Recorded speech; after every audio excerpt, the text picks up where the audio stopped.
জিহাদি বিষয়ে আল্লাহ পাক ইরশাদ করেন, ও আইদ্দু লাহুম মাস্তাতাতুম মিন কুওয়াতিন ওয়া মিন রিবাতিল খায়র, তোমরা কাফিরদের মোকাবেলায় যথাযথ প্রস্তুতি গ্রহণ করো, শক্তি সঞ্চয় করো এবং তোমরা ঘোড়ার বাহিনী তৈরি করো, যাতে করে কাফিররা তোমাদেরকে দেখে ভীত সন্ত্রস্ত হয়। আদু আল্লাহ, তোমাদের শত্রু এবং আল্লাহ তাআলার শত্রু ভীত সন্ত্রস্ত হয়। এবং ও আখরিনা মিন দুনিহিম, এরা ছাড়াও যাদেরকে তোমরা জানো না আল্লাহ পাক জানেন। লা তা'লামুনাহুম আল্লাহু ইয়া'লামুহুম। এখানে মাস্তাতাতুম দ্বারা উদ্দেশ্য হচ্ছে যে যে যার জায়গা থেকে প্রস্তুতি গ্রহণ করবে। এই উদ্দেশ্য যদি রাষ্ট্রীয় দিকে লক্ষ্য করা হয়, তাহলে রাষ্ট্র তার সামরিক দক্ষতা বৃদ্ধি করবে, সামরিক যে অস্ত্র সরঞ্জাম সেদিকে লক্ষ্য রাখবে, প্রস্তুতি গ্রহণ করবে, যাতে করে কাফির মুশরিকরা মুসলমানদের উপর আক্রমণ করার জন্য ভয় পায়। সে যদি ব্যক্তিগতভাবে অর্থ নেওয়া হয়, তাহলে প্রত্যেকেই যার যার জায়গা থেকে জিহাদের প্রস্তুতি গ্রহণ করবে। সেটা বিভিন্নভাবে হতে পারে, যে যারা লেখালেখি করে তারা কলমের মাধ্যমে কাফিরদের মোকাবিলা করবে, যারা মিডিয়ায় আছে তারা মিডিয়ার মাধ্যমে সত্যকে উপস্থাপন করার মাধ্যমে বাতিলের মোকাবিলা করবে।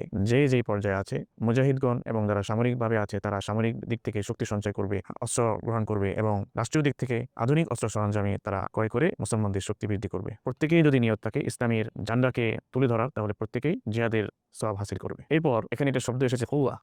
কুওয়া শব্দটা কালের অর্থভেদে ব্যাপক অর্থ সাধন করে। শক্তি সাধন করার বিষয় হচ্ছে, সেই সময় প্রাথমিক যুগে অস্ত্র ছিল তীর, তীরন্দাজ, ঘোড়া এবং বর্ষা। সেই সময় তারা ওই সময় সেগুলো সংগ্রহ করত। এর পরবর্তীতে চলে এসেছে তীরের যুগ, এরপরে এসেছে গোলা বারুদের যুগ, বন্দুকের যুগ, এর পরবর্তীতে আসছে হলো বোমের যুগ, অ্যাটম বোম।